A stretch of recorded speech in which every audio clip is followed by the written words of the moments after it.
What up, what up, what up? See if we can kick this. Kick the ballistic while I get a few folks tagged up. Good evening. What's happening, folks? See if I can get some folks tagged up right quick. It's the pastor back in the house. Once again, y'all come on in the room. Share this out, please.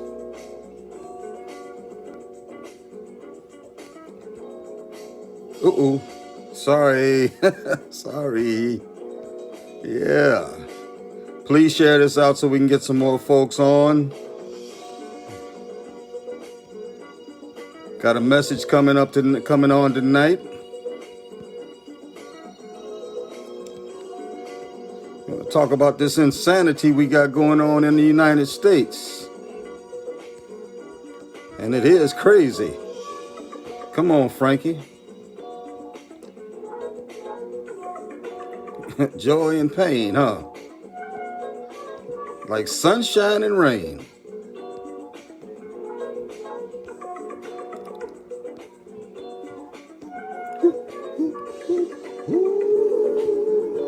Yes, sir. So no matter how insane the conditions are going around us, don't let them conditions drag us down to the level where they are or where these other insane folks are. Don't let them drag us. Don't let them drag you. Rise above.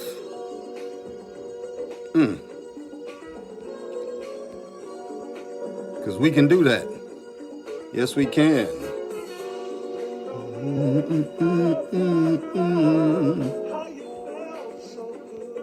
Try to get a few more people tagged up right quick. A couple of my folks out of town. Hoping everybody's had a wonderful day today. Again, without respect of the insanity that we're living in. And we are living in a crazy time, folks. Yes, we are. Never seen nothing like it.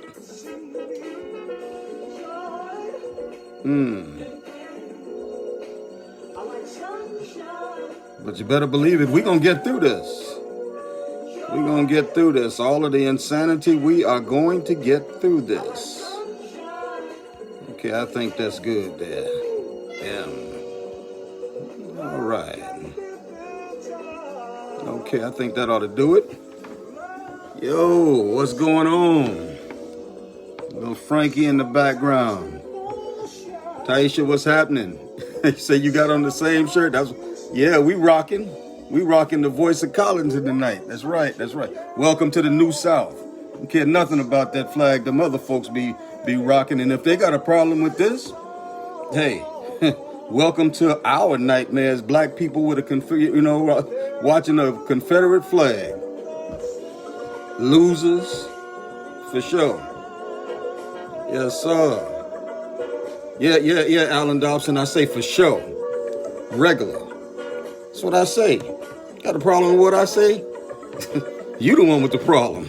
Yeah. James, what's going on? Cherry, what's happening? Good evening. Yeah. Vincent, what's going on? DJ Cass in the house. You see, I changed up my my Facebook cover photo. I'm rocking that February 2015 event at the Wadmalaw Community Center. And I was on the phone a little while ago with one of the Charleston County sheriffs about doing it again, going back. Of course, we got COVID on us right now, but we can start planning now. The sheriff's office ready to move forward, that's for sure, knowing that we brought together not only law enforcement, older community, young community, and everything. And we did it twice, back to back. Let's do it again. Let's kick it to them. Donna, good evening. Tracy, good evening. Good to see you. All right. Maddie, what's happening? All right. Good to see you also. My favorite school board member, Charleston County School Board member, Erica Coakley in the house. Good to see you. Brooke, what's going on? Yeah. We got a bunch of revolutionaries on here tonight, without a doubt. Niecy Aiden in the house. What's going on, Jackie? How you doing? All right. National Action Network in the house. Yes. And give some more folks a chance to get on right quick. But yeah, life is a lot of this. You know, it's joy and pain. It's sunshine and it's rain. That's the reality of life, you know. But that doesn't mean we get stuck at a place of despair and frustration. No. We on the come up, folks. We on the come up, folks. And I don't care what them other folks, I don't care what that fool in the White House is doing. I don't care what Lindsey Graham is doing. I don't care. See, they one step closer to their own self-destruction. Not that anybody out here has got to hurt them. They are hurting themselves, and that's the bottom line. Wow. Come on, Frankie. Don't do that to me. Yep. You know, that's the thing. That's why I'll continue to tell folks, and I do it myself. I pray for them people. I pray for the racists down on the Battery, the ones who like to stalk us and carry guns and carrying on. I pray for them, you know. I don't pray harm to them or anything like that. I pray that they come to a revelation, a realization that, you know, we are all humans no matter what, you know, and each deserving respect. And of course, the flaggers down there would not understand that, you know, because they're so locked up in themselves that they don't care about the impact that the legacy that flag carries and what they represent in the Civil War, how I feel, how other African Americans feel, how our Native Americans feel, and how our Latino brothers and sisters, they don't care. Why? Because it's all about them. It's all about them. You know what's so funny? And I was going to comment it later on in the conversation tonight. When you see them, right? Because they'd be the first ones to say they ain't racist. They'd be the first ones to say they ain't racist. But you ever notice? They ain't never got no black people with them, or no brown people, no Latino brothers and sisters with them, or no Native American brothers or sisters with them. If it is, it ain't numbered 1 or 2. What? But they supposed to be like all this equal opportunity and stuff and all inclusive and just lovey-dovey. No. It's the groups that they try to blame or demonize who are all inclusives. The rainbow coalitions of people whose ideas are respected, whose conversations are respected, and not based on lies that the Civil War was not fought over slavery and justified by saying black people had slaves. And people crazy as heck. That's for sure. How y'all doing? Good to see everybody. I'm so glad to see everybody. Yeah, say they never had one black friend over for dinner. Yeah, probably because they probably couldn't get no black friend to come over for dinner. You know, you have to check what you eating. It's like, let me smell it, you know, and we see if any kind of, you know, maybe might be some snot up in there or something. I don't know. Y'all forgive me. Sometimes I go down them tangents. I often them rabbit trails. Can you understand? That's for sure. But yeah, good to see everybody. Thank you all for getting on tonight. Yes. Dwayne, what's going on? Good to see you also. Yeah. Let's see who else we got. Okay, we good to go. Jillian, what's happening? Good to see you. All righty. Making progress for sure. All righty. Yeah.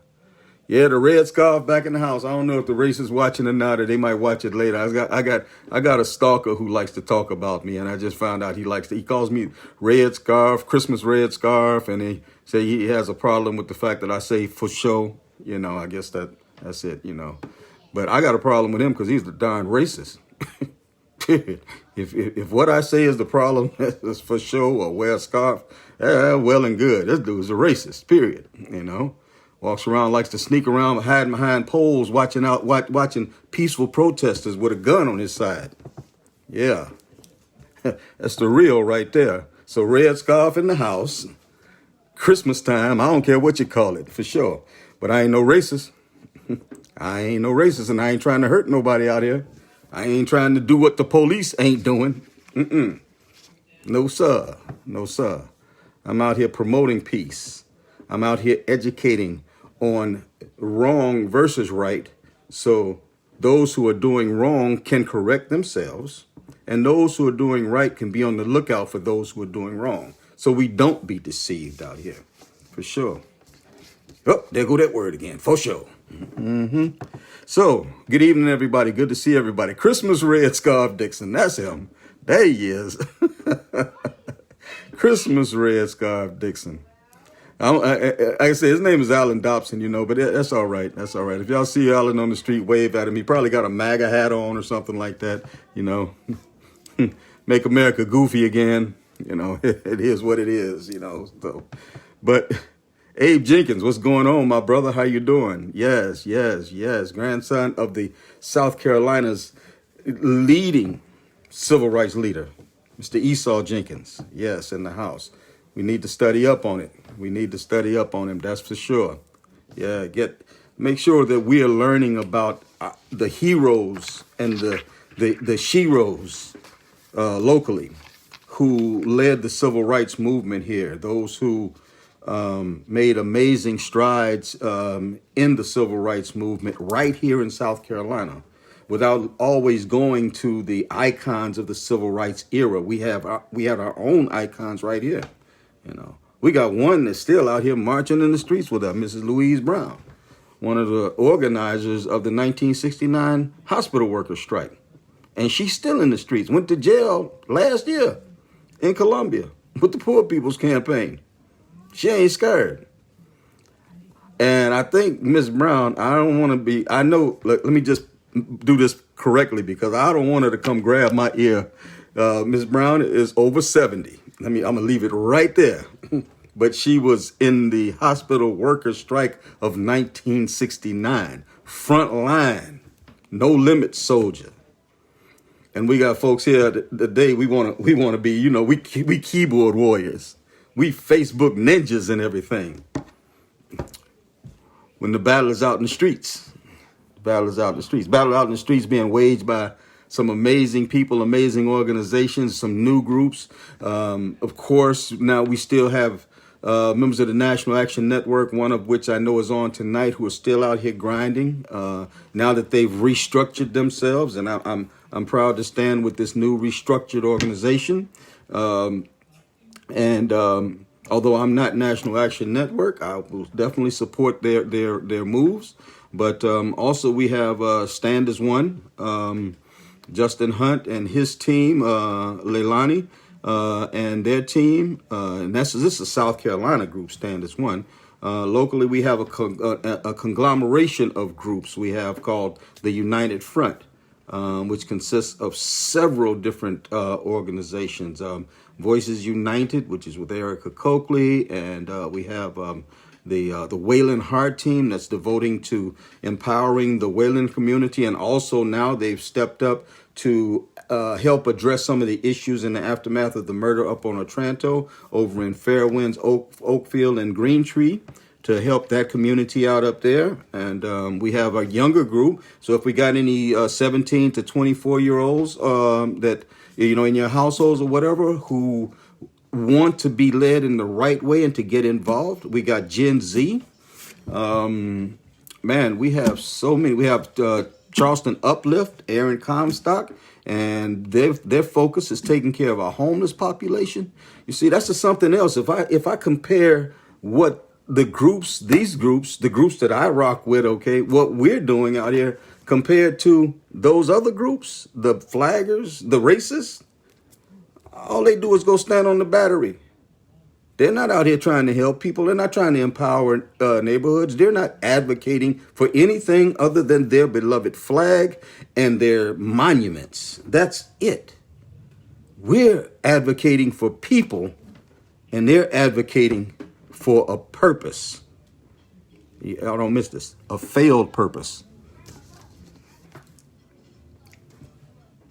It's tight, but it's right. They don't like it. Shoot, they're trying to rewrite history, but you can't. You can't rewrite history. You cannot rewrite history, for sure. In Colleton County, my good sister Taisha Aiken and A.D. Davis and all the other folks up there, Shafan Bennett and Kiwi, everybody. Look, right there, right there. The voice of Colladon. That's for sure. It's time, folks. It's time. And if the older groups out here, I'm just saying, if NAACP and them ain't gonna rock right, they get rocked over by these younger groups. Bring that energy. Bring that energy. Common said it in the movie Glory, in the theme song from Glory. He said it takes the wisdom of the elders, but it also takes young people's energy. And the young people got an amazing energy out here right now, and that's why I rock with them regular. And of course, we got some older folks. We got the old white ladies that are part of United Front too. Old white ladies, the Owls, OWLS, Owls, the old white ladies, and they've been standing up for justice for a long time, standing against them Confederate flaggers down there and the racists down there for a long time, and a lot of times by themselves. Then we got other folks down there, like my man Jerome. Jerome is everywhere with his sign. It's his signage. Marlena Davis, others that are coming out consistently standing against this. Okay, so I guess the point is that we don't need keyboard. Social media is all right, but we need some feet behind that social media. And we're out in the communities working. Last weekend we were down the Johnson Street projects. Okay, at Martin Park. Feeding the community, just free for everybody, especially for the children. The children were able to take home food for later. A lot of our children don't have regular meals at their households. So all of the groups I just named came together and partnered up with a couple of members of Justin Hunt's fraternity and sorority, and they put this thing together, man, and took care of the community down there. Our new sheriff-elect, Kristen Graziano, joined us down there in order to make sure that she represented in the community, something that Al Cannon doesn't do. His partner's over on King Street, where he created a mindset of fear that made them think that black people was the boogeyman, and they were coming to get them again. Well, Al can go on and just, retire his number. He need to go on, sit down whenever the ceremony is, go on, sit down and enjoy retirement. And he need to go call up Joe Riley and they can go fishing together or whatever. So Joe Riley, you get out of Charleston politics, Charleston County politics. He need to sit his behind down too. Hey, I ain't scared. I ain't scared. I ain't in this to win friends and influence people. If it's the truth, it's the truth. Joe Riley need to sit down and quit trying to influence our school system and our housing situation in the city of Charleston. So him and Al can go to Disney World together, or go on vacation together, or do some fishing together, or whatever they like to do. They can go to the gentleman's club, whatever they want to do. But they need to get the heck on with that old philosophy and let folks take over now that's going to take care of all of the people. Just that simple. All right. That's enough of my ranting as we're hitting on about 10 minutes to. Let's get this party started. And I want to start out by talking about COVID-19 and the numbers where we're at right now. I'm going to do this for about 7 or 8 minutes with COVID, okay? Got to get back to it. Why? Because I don't care who says what. It's getting worse, folks. It's getting worse. So globally, right? What is this? We're in the 11th month now. So COVID's actually been on the scene now, I'd say globally, 11 months, 12 months, okay, 11 to 12 months. And in that time, we've had 1.3 million people die from COVID. 1.3 million people have died from COVID-19, the coronavirus. There's been 52.6 million cases. So that means 52.6 million cases diagnosed or proven cases. Of those, 1.3 million died. Okay. Thank God it's not worse. Here in the United States, to date, according to Johns Hopkins data, we've had about 242,000 deaths in the United States since February.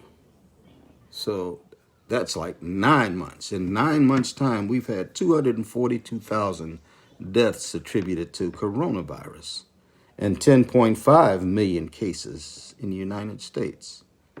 242,000 deaths. And it's predicted.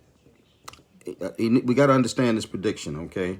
Because you know, we opened everything back up. I went in a spot earlier today, and it was, it's a restaurant, right? And I figured there would be like, just people standing in line, get your stuff and go. Man, it was people at all the tables in the place, and no social distancing and everything.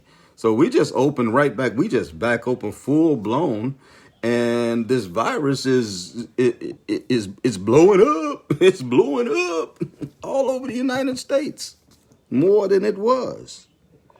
The CDC, the United States CDC, predicts that by December 5th, this is November 12th, what's that, 3 weeks from now, right? Yeah. By December 5th, that we'll go from 242,000 deaths up to between 260,000 and 282,000 deaths in the United States over the next 3 weeks. By March of next year, they expect 196,000 deaths between now and March of next year. It's insane. And we playing around. And we still playing for sure right here in South Carolina. Deaths to date in South Carolina, first death in South Carolina was on March 16th. That was 241 days ago. And there's been 3,817 deaths in South Carolina since March of this year, March the 16th of this year. All right. What is that? 8 months. In 8 months, 3,817 deaths in the United States. That's crazy. With nearly 180,000 cases. And these numbers are according to South Carolina DHEC, Department of Health, here in environmental control here in South Carolina. What's really amazing of it is in the first 3.5 months from March through June, we only had 735 deaths. But in the last 4.5 months, we've had 3,000 deaths. The first 3.5 months, 735 deaths. In the last 4.5 months, over 3,000 deaths. And it's getting better. Somebody's saying it's getting better. That don't look like better to me. That don't look in no way like better to me. I don't get it. Who is, and who's believing this lie? That is crazy. And the sad part about it is that, and we all know it, and that's why we voted him out of office. The Trump administration basically did nothing in order to protect American citizens from this virus. Nothing whatsoever. Many of our state and local, our municipalities did nothing to protect the people from this virus. Nothing whatsoever. As a matter of fact, even just as far as less than a month ago, Trump was saying we got the virus under control while he was campaigning. We got the virus under control. Under control, yeah. Yeah, the way it stands right now, 196,000 people between now and March will die. Over the next 3 weeks, going from 342,000 nationally up to possibly 382,000. 282,000. From 242,000 up to 282,000. But we got it under control, right? Yeah. It's the man who got no plan whatsoever. No plan. Even now, as we should be moving toward installing a new administration and putting the groundwork for a transition. This president is more concerned about his status and everything, has not made a comment about the rise in coronavirus cases, the spiking that's going on right now. Because he's never had a plan. His plan was, check this out. Here's his plan. Here's his plan from day one. First deaths in the United States was early in February. Here's his plan. It's going to miraculously disappear. Trust me. That's the plan. And because of that, 242,000 Americans have died. And the projected numbers are just insane. And where we are right now with coronavirus is insane. Cases, I can't even say they're spiking anymore nationwide and worldwide, but definitely nationwide. But they're there. They're there. We got a problem situation going on right now, folks. When I started my updates on coronavirus, on COVID-19, it was the 14th of March, I believe it was. The 12th or the 14th of March. And it was because I saw someone had written about what was going on in Italy. And I knew what had already happened over in Asia as the virus was traveling.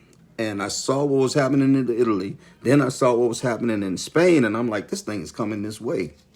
So I started talking about it. And if we would have done something and addressed it, you know, the administration knew that this was a problem and that it was coming this way early on and dismissed it, said it was a Democrat hoax trying to make Trump look bad.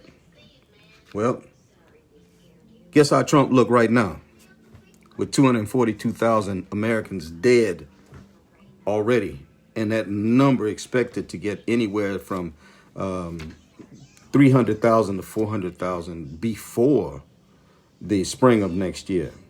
Yep. But where is it at right now? It's a major problem. Major problem. I just heard on the news that someone dies from the coronavirus every 43 seconds. Every 43 seconds, somebody dies from coronavirus. And our president has done nothing to stop that. He has no plan. Hospitals. Our hospitals across the nation, they're either maxed out or maxing out right now. Every state in the United States is predicted to run out of ICU bed space this winter. I didn't make this up. Matter of fact, right now in the state of Utah, there's no bed space available, no ICU bed space for new coronavirus patients. Because the spike that's on, this resurgence, because we opened back up, because we said, oh, yes, let's have a good time. Go on back out. Go on and just, have your sporting out events and all of this and go back out to dinner and everything. And it's going to be all right. Good old president said it. He knows everything. Never been a scientist a day in his life and never been even a businessman a day in his life. But this is the reality of it. Every state in the United States is predicted to run out of ICU bed space this winter. And we can't stop that right now. Because why? Because there's no plan in place. They're not doing anything right now. Nothing to stop this. I see South Carolina. I think we finally got a real mask mandate in place, isn't it? After we got nearly 4,000 dead here and 242,000 dead in the United States. Finally, McMaster got some backbone. I wasn't getting ready to say that, but some backbone. Tell people wear masks.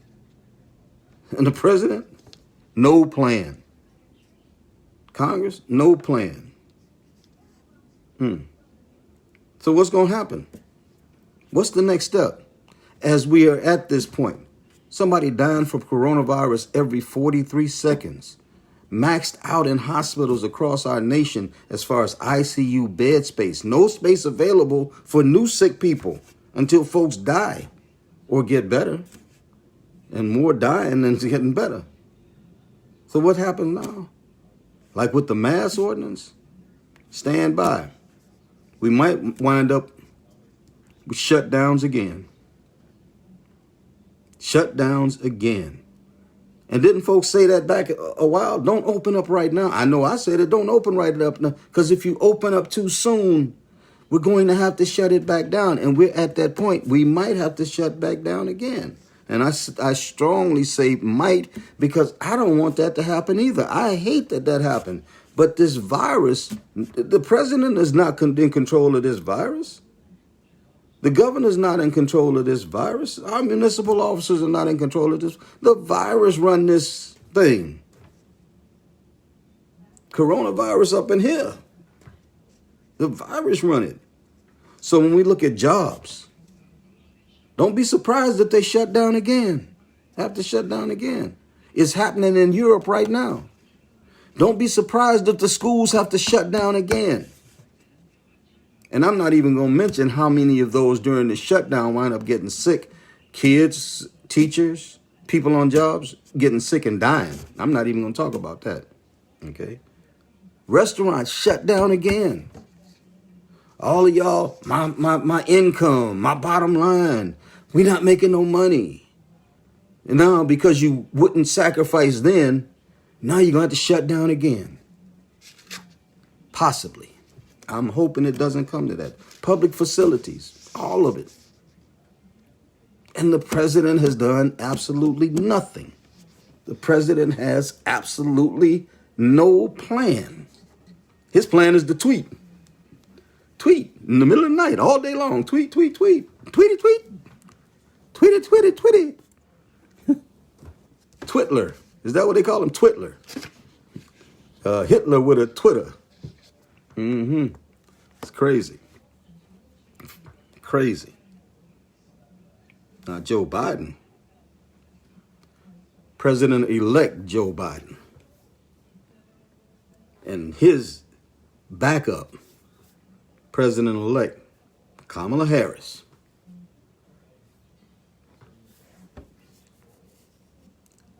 They got a plan.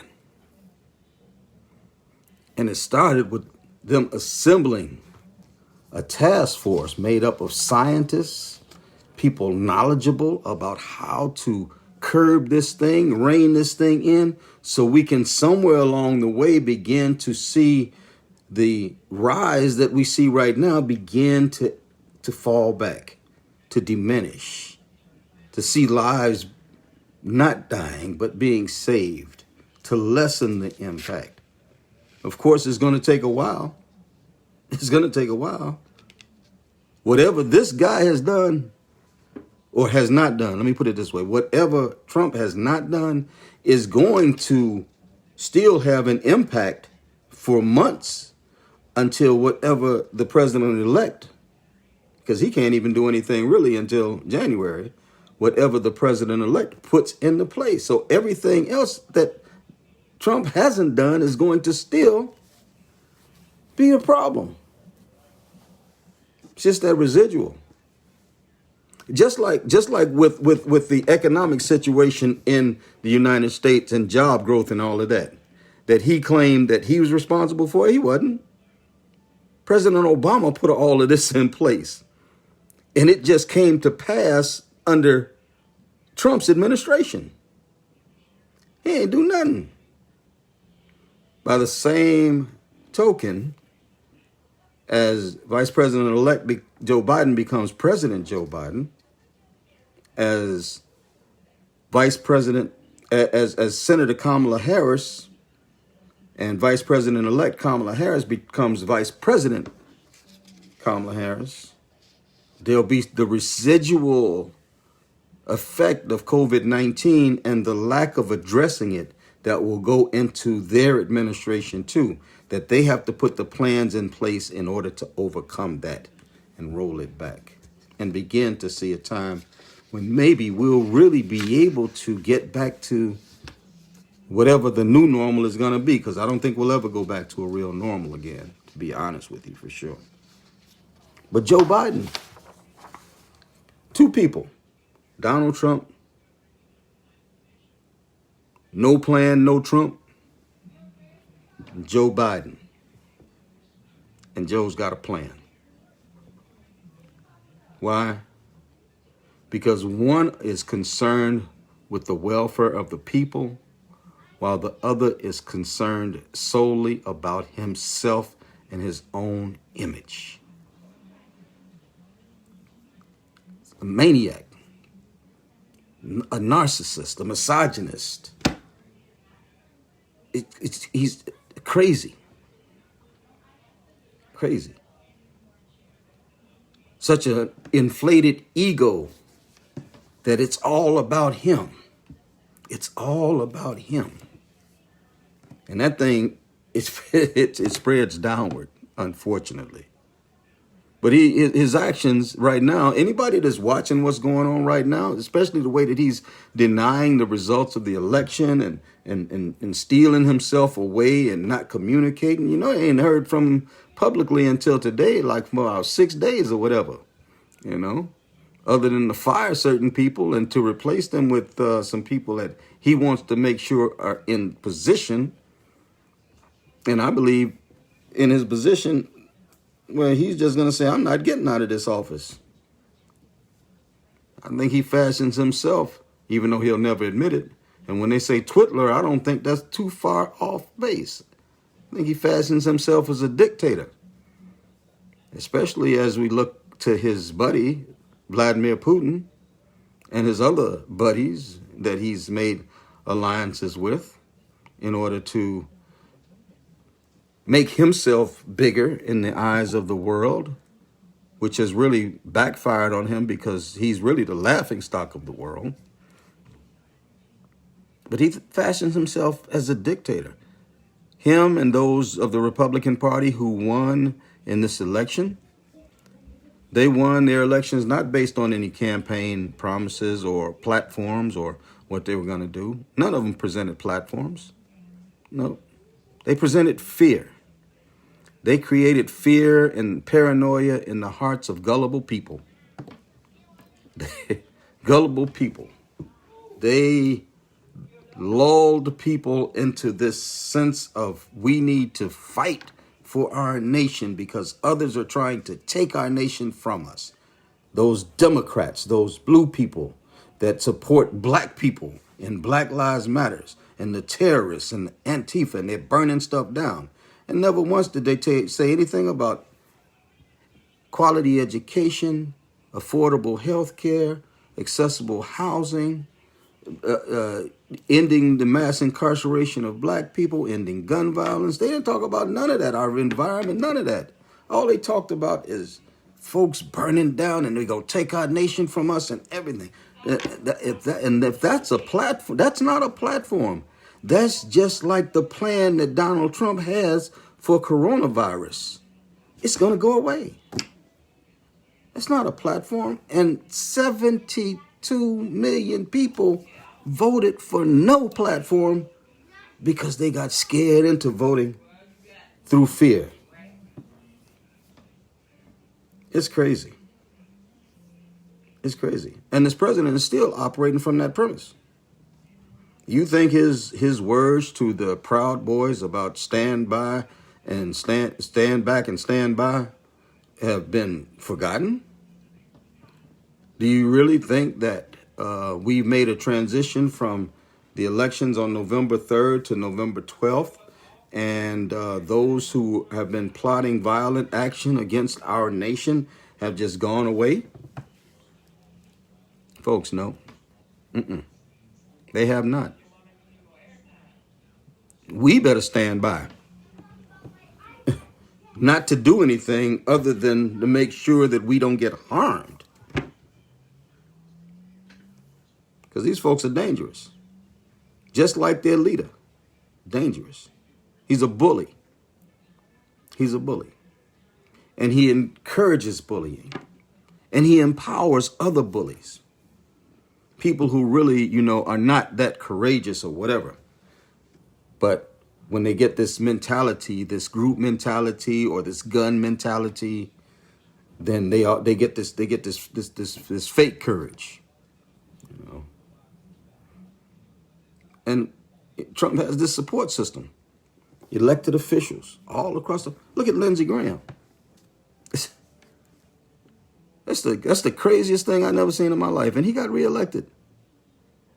This man, 4 years ago, told the truth about Donald Trump on camera. Then challenged the entire state, hold me to my words. and nation. And 4 years later, Trump's the best thing since sliced white bread and can do no wrong.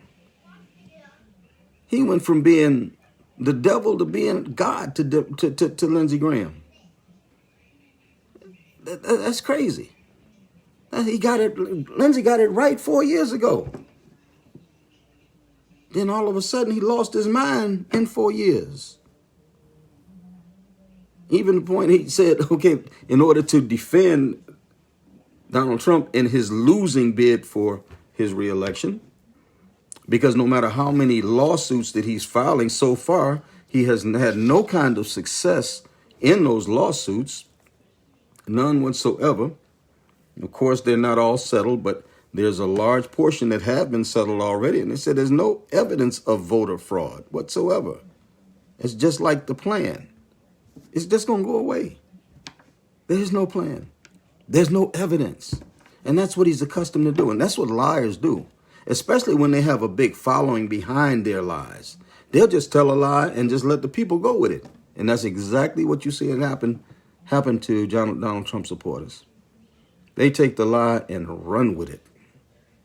Everything that come out of his mouth is the truth to them, even though it's been proven that in 3.5 years, he's told over 20,000 lies. Now, how do you tell 20,000 lies and people still believe you? There's a sermon message in there that I'm going to preach at Life Community Church one of these Sundays about strong delusion. Okay.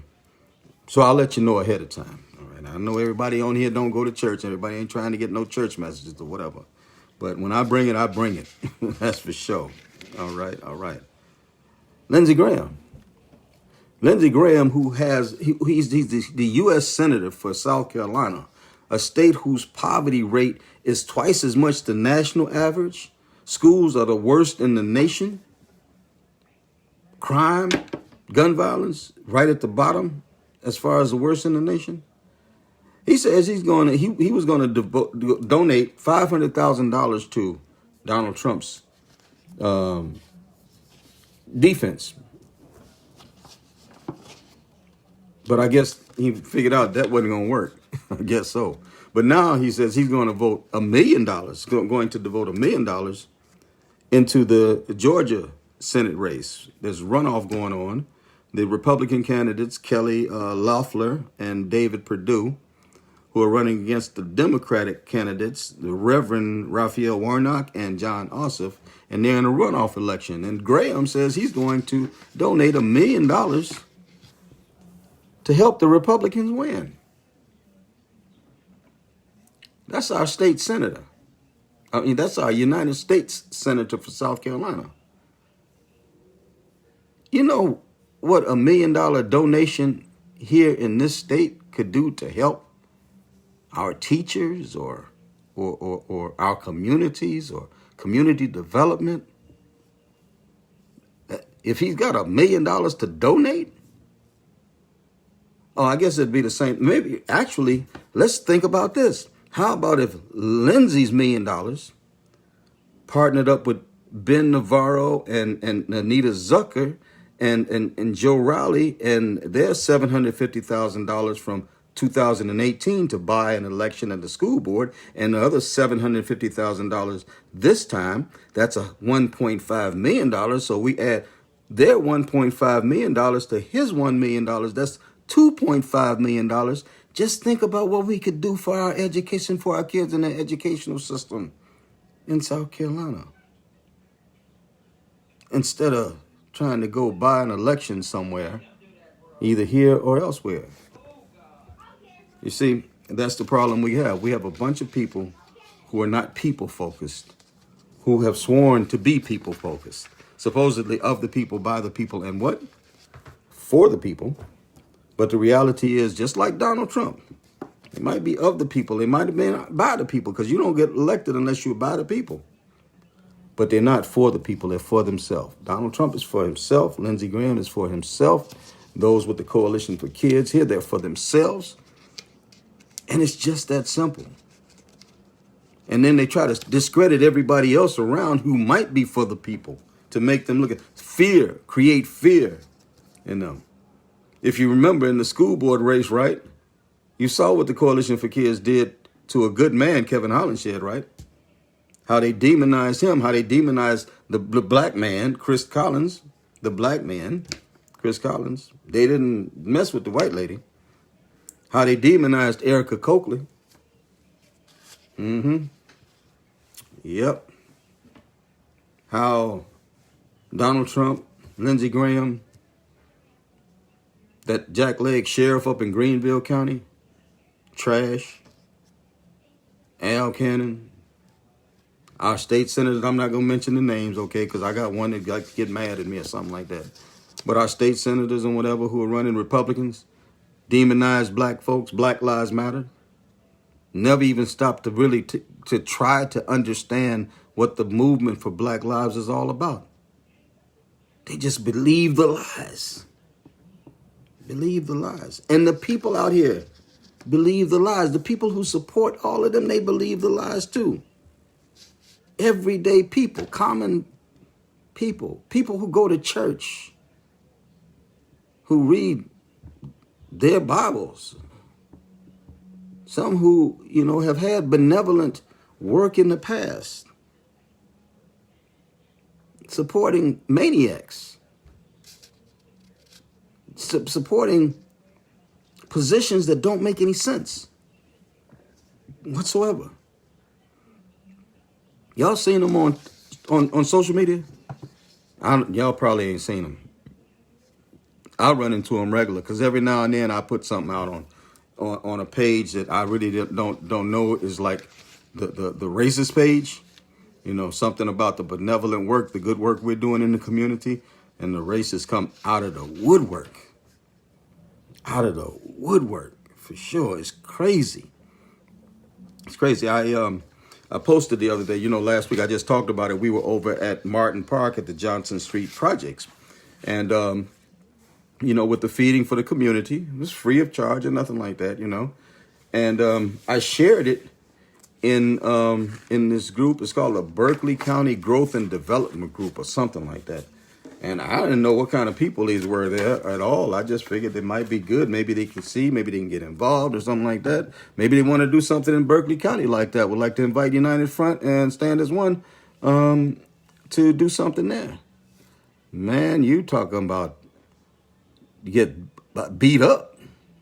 And the racists came out of, I was every kind of name. I ain't never seen people that are so angry with life that they can portray that anger in writing and you don't even have to see the frown on their face. I could imagine what their faces looked like as they read my post. And the post showed children playing, eating food, dancing. Our one Charleston Uplift, Aaron Comstock, who was an educator here with Charleston County School District, dancing along with the kids and the kids just having a ball, loving him. That's what I posted. And the vitriol, the nastiness, the cussing that I got back, Lord. I got screenshots of all of it if you want to see them. That's for sure. I had folks make accusations there about me. And people, this is 17.3 thousand members in this group, right? It was one person there who said that I'm a dope dealer and I hustle prostitutes. That's what I do. Pastor Dixon, that one reverend with the red scarf, right? That's what he do. He's a dope dealer and he sells, he runs a prostitution ring. I was like, wow, that's deep. That's deep. And then the rules for the page said that you're not supposed to do stuff. Not to be disrespectful of people. But the admins didn't do anything to stop that at all. My post wasn't about any of that, It wasn't even a post to solicit support for democratic values or anything. Or for Black Lives Matters. None of that. He was just, hey, this is what we're doing. If y'all want to join us, come on out. Them folks went in. They went in. They was triggered. They was triggered. Triggered.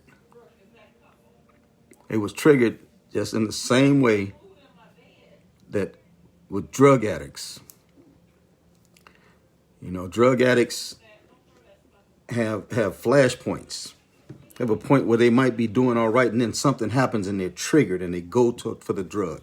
The mind automatically, the dopamine in the brain says, go get the dope, go get the dope. Get involved. Don't just sit around. It's time to feed this addiction. And it's my firm belief, after I stopped and I assessed this behavior, because I've seen this behavior. I've seen this behavior in racist at the Battery, on social media, and everything. They devise stuff, straight out lies, and they believe in and everything. And y'all know, most of y'all know, I spent 30 years as a drug addict, right? Alcoholic and drug addict. I think most of y'all know that. They like to spread it around like don't nobody know that. Maybe within their circles don't know that. But I think everybody who knows me knows my history, because I put it out there. But these racists, I believe that really that there's an addiction to racism right there. An addiction to racism. Those people in that group, those people down at the Battery, they are just as nice and calm and everything until black folks show up. Especially black folks that will speak out. Or white folks that'll stand up for black values. Then all of a sudden they go off. They got to get their fix. And their fix is lying and cussing and being evil and mean at people and trying to gang up and bully people, sort of like Donald Trump. And Donald Trump actually has opened up the door for that. Like he's the main dope dealer. Or better still, he's the dope. Great word for Donald Trump, dope. And as he has tapped into their psyches, he knows how to trigger them, to make them react, to make them come get some more of that dope, that makes them go act stupid and irrational and erratic on social media, in online platforms, in person. You put up something, I'm telling you, what I put up there in that room, and this is not the first time or the first place, it was all about humanitarian effort. It had nothing to do with anything racial or political or anything like that. And I guess because it was Thomas Dixon, they said, shoot, we can't let him put up nothing here. That's the boogeyman. We got to get the boogeyman out of here. And man, they lit in. Of course, I handle my business. Ain't nobody scared of nobody. I handle my business right there. You say, boo. Ain't nobody scared of nobody, for sure. I handle my business, for sure. Until I think one of the admins finally, I think, took the post down. I guess probably because he saw that they wasn't going to get the best of me. And I actually used the platform in order to present the message of Black Lives Matter to them from a perspective that they never hear. Because they sit them in their own circles and they talk this mess and they feed off of each other and everything. Just like dope fiends do. You ever, I don't know about you, but I've dealt with racists for a long time. And we've seen their behaviors have been monitored, in various forums or whatever. Racist, you tell a person they're racist, And what's the first thing they do? They deny it. I'm not a racist. And they get angry about it too. I'm not a racist. What do you mean calling me a racist? I'm not a racist. I don't think I'm racist. That's the problem right there.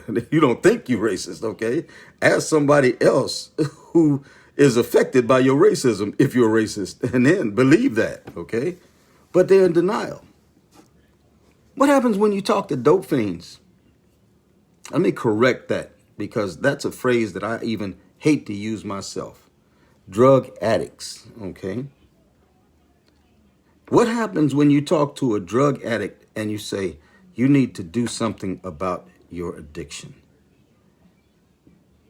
I'm not addicted to anything. I'm not a drug addict. I can stop this whenever I want to. That's the first thing that comes out. Then they get defensive, just like the racists. When you call them a racist, they get defensive. I'm not. What do you mean?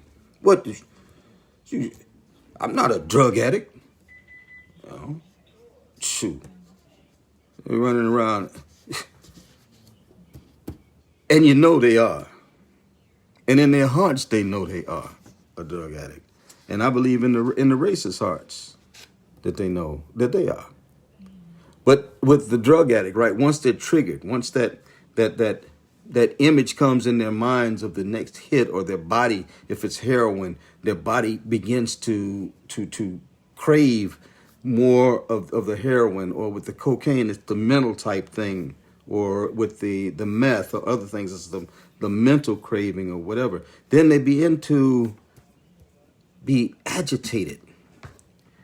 You know, they begin to, they can't sit still, and they got to get involved, and they just got to do something geared toward getting that fix.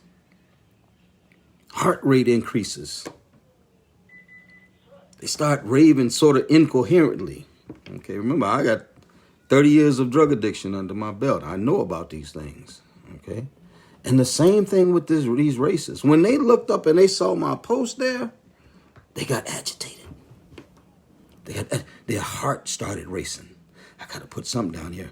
I got to, who does he think he is coming here like that? What, and then they write all kind of crazy stuff that makes no sense. You effing idiot. And I'm like, wow, what did I do? Because I put down, we're having a humanitarian effort, I become an effing idiot? What? Incoherent ravings, which is the same thing drug addicts do when they need that fix, when they've been triggered. Trump is the trigger. Trump has been the trigger. Trump got so many people strung out here right now. 72 million people voted for Donald Trump. The liar in chief. Somebody who promotes white supremacy. 72 million people are addicted to Donald Trump. Just like drug addicts are addicted to heroin and cocaine and meth and all of the other drugs. Oxy and all of that. They're addicted to him. You know, drug addicts tend to hang out with other drug addicts. Just like racists tend to hang out with other racists. They hang in their own little groups. They have their own little secret chat rooms and everything. You can't really get in. You know, they talk about all their little racist stuff there. And they talk about people. Like I said, the Christmas Red Scarf Dixon. Christmas Red Scarf Dixon. And the little private little groups and everything. Drug addicts, they do the same thing. They hang out in groups with other drug addicts. And they talk about their life as drug addicts. And racists do the exact same thing. In their secret groups, right? And once again, usually in those groups or whatever, and they can say all that they want to about it, be white people. Don't be no black folk in there. Don't be no Native Americans or Latino brothers and sisters in there, or Asian. Be white people in them groups. Just like in drug addict groups, it'd be drug addicts. If you ain't no drug addict, you ain't a part of the group. Because you can't relate to them. You don't have anything in common with them. These racists are the same way. You can get into their group as long as you share their beliefs and their ideas. But if you say anything against that, now you got to go. And they're going to jump on you there because they're bullies too. They're going to jump on you before you get out of there. That's for sure. They'll do anything, once they're triggered to get their fix. And they justify their deviant behavior. I'm not a drug addict. Got a needle hanging out the arm, crack pipe in their mouth. I'm not a drug addict. You got me wrong. Why you judging me? Justifying deviant behavior. The same thing with these racists. The exact same. I mean seriously deviant behavior. Irrational behavior. Behavior that doesn't make any sense. You know, these same folks that I'm talking about, the racists here locally, you know they follow our groups around. We got video of them hiding behind poles downtown, peeping around, watching us, guns on their sides, with the claim that they're going to do what the police won't do. Yeah, this is real talk I'm talking about. Stalking people. 2 of them got arrested downtown in Marion Square a few weeks ago with a cache of weapons, AR-15s, handguns, knives, zip ties, tasers, 2 of them in a pickup truck. No permit for carry. And I think 1 was a convicted felon. Was not supposed to have none whatsoever. Went to court the next morning. I think they let him out. A very small bond. But that's the kind of stuff that dope addicts do. When it's time for a dope addict to get that fix, they're going to sneak around. They're going to peep. They're looking at businesses. They're sizing up people on the street. They're looking at folk pocketbook. Anywhere they can get that fix done. And the same thing with these racists as they're out here in the streets, sneaking and hiding and trying to get their fix by doing harm to those who don't agree with their point of view. Just that simple. Or when they get back in their own private groups, they can talk about, yeah, we did this, that, and the other. You know, I drove down the street and I had the Trump flag on, you know. Folks, it's really sad. It is really sad. But if you stop and think about it, all these different triggers that drug addicts have, those are the same triggers that we see exhibited in the racists out here. So it's my firm belief that racists are addicted to racism. You can't get them out of it. They have to somehow come to that realization somewhere along the way that they're wrong and be delivered from that. But until then, they're in their racism. And many times they don't even realize they're racist. That implicit bias, that undercover, covert racism, that unconscious racism. And when you ask them, I'm not racist. But they say racist things like, when you say Black Lives Matter, they say all lives matter. How you don't understand? The treatment of black people in America for 400 years has been nowhere near equal to the treatment of white people. So if all lives mattered, why is it that we haven't been treated right for 400 years here? It's crazy. It's crazy. But in the words of DJ T-Rump, in the words of Donald Trump, it might be crazy, but it is what it is. It is what it is.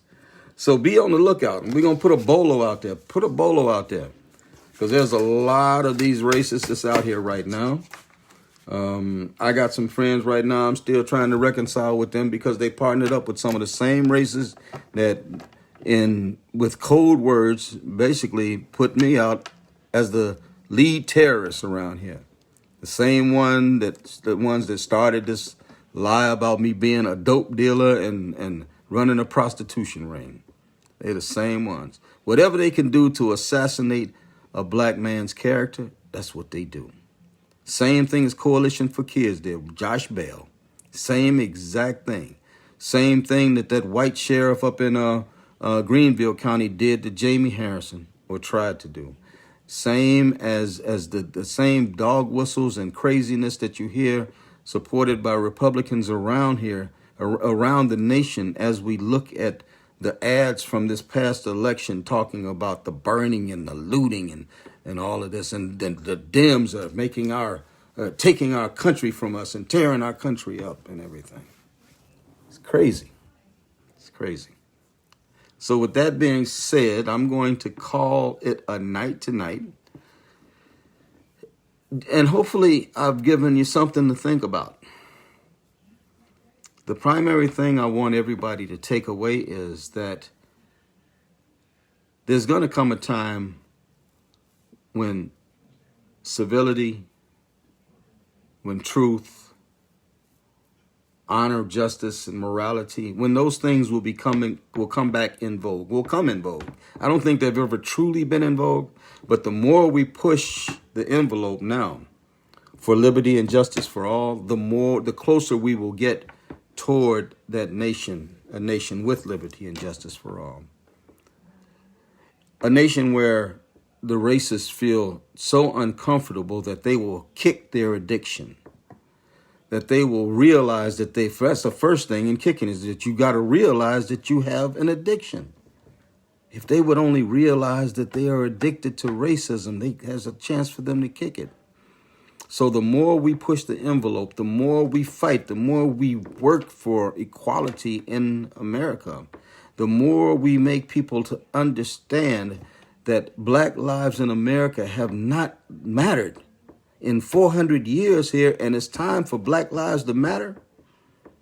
The more we continue to fight the good fight and get into good trouble, the more, one by one, those racists will begin to realize their shortcomings and begin to kick the habit. I believe that anybody can and anybody will. It's kind of disturbing, though, when we look at 70 million who voted for Donald Trump. That just tells us we got a big job ahead of us, each and every one of us. So for those who lasted and those who stayed on tonight, I'm asking everybody, please, to plug in with the groups that I'm with. Stand as One, United Front of Charleston, Wayland Hart Team, Voices United, Gen Z, Charleston Uplift, and there's more. Please plug in and let's go to work. Let's go to work. There's a lot of racism addicts who are waiting for us to offer them a way out just through the truth of what we say and how we live. So listen, everyone, thank you for spending the time with me tonight. I hope I didn't bore anybody. But no matter which way it goes, it's time for everybody that's connected to reach out and touch somebody and just tell them you love them.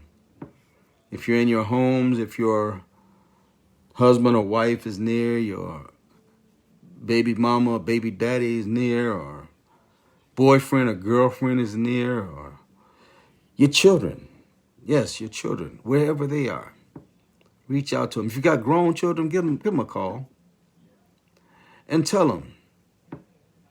If you've said it today or if you haven't said it in a while, tell them you love them. Try it.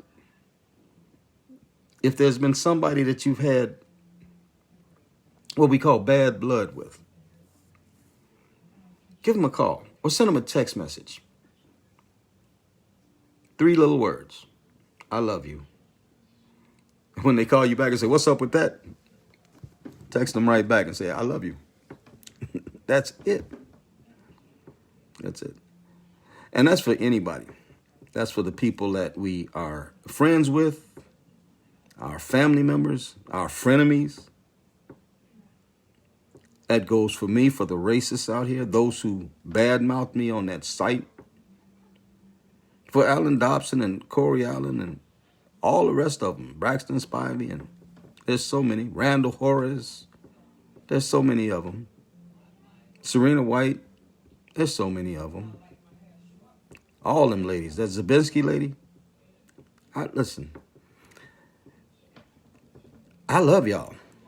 I love every last one of you. You can talk about me and call me whatever you want to. I don't care, because that's not going to stop me from loving you. And if you ever needed help, you could reach out to me and I would help you. Why? Because that's the world that I want, and the world that I believe that we can have together. And I know there are people going to say, Dixon, you crazy. Well, you know what? After what they called me in that room, I take that. Call me crazy. It's all good. It's all good. But no matter who it is, no matter what our relationship is, good, bad, indifferent, I want everybody to know, racist too, I love you, and there's absolutely nothing that you can do about it. Y'all go and hug somebody tonight. Tell them I love you. Y'all take care. I'll be back on again sometime real soon. We need to chop it up. I want to talk to you the next time about it. I just want you to just know, the next time I'm going to talk about Charleston Uplift's founder, Aaron Comstock, and the racism that he's encountered in his job with the Charleston County School District. Okay. That man has no business being treated the way that he's been treated for years by certain individuals. And I got the names and I got the receipts. And I'm probably going to call the names out when I have that live, okay? So look forward to it. I'll have some kind of notification out. I hope you tune in. Y'all have a wonderful evening. I love you, and have a good night. Take care. Peace.